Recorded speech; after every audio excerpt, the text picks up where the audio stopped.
Hansel and Gretel, the candy house of temptation. Once upon a time, the mind believed it had been abandoned by God. It dreamed of exile and called it a family. Hansel and Gretel's story begins not with evil parents, but with the idea of lack, the lie that says there isn't enough love to go around. The father's poverty is the separated mind's belief that its source has run dry. The stepmother is guilt, whispering that innocence must be sacrificed to survive. The Course says, the ego always speaks first, it is capricious and does not mean its maker well.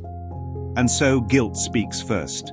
It says, leave your children in the forest. Abandon your innocence and maybe you'll live. Hansel, the intellect, hears the plan. He sneaks out to gather white pebbles, fragments of memory left behind by spirit.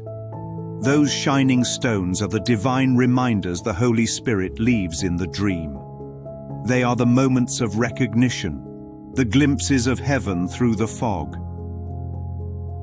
The first time, those pebbles lead home because divine memory never fails. But when Hansel later replaces them with breadcrumbs, the world devours the path. Breadcrumbs are perception, temporary, made of form, always consumed by time. The Course says, perception is a mirror, not a fact.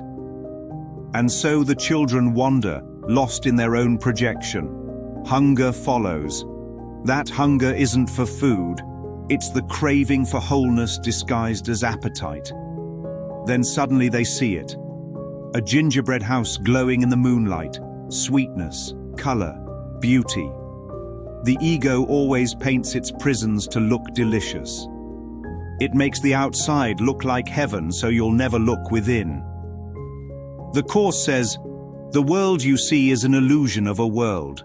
God did not create it. Hansel and Gretel don't see a trap. They see salvation in form. They eat the illusion. And out steps the witch, the shadow of appetite itself. She seems kind at first because temptation always does. But the house that looked like heaven becomes the body's cage. The witch fattens the boy and starves the girl, symbolic of how ego feeds the intellect and starves the heart. More for the mind, less for love. That's the unspoken deal of this world. Gretel's awakening begins when she sees through the trick. When she pushes the witch into the oven, it looks like justice. But the Holy Spirit whispers, there was no witch. The fire that consumes her is the light of awareness burning away illusion. The Course says, there is no world. This is the central thought the Course would teach.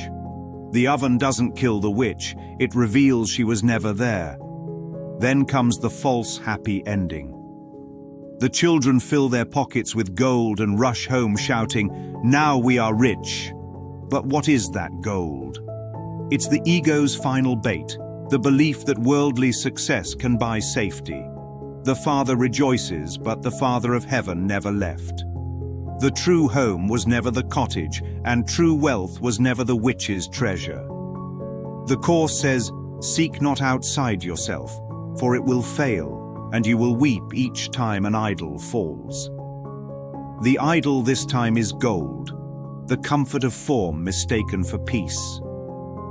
And yet, hidden in this story, the Holy Spirit speaks. He says, you were never lost in the woods, you only wandered through thought. The white pebbles were always there, forgiveness shining in the dark. The forest was the mind's confusion, the candy house, its dream of pleasure, and the witch, its own guilt made visible. When innocence remembers itself, all of it burns away in one holy light. Hansel and Gretel never escaped the forest.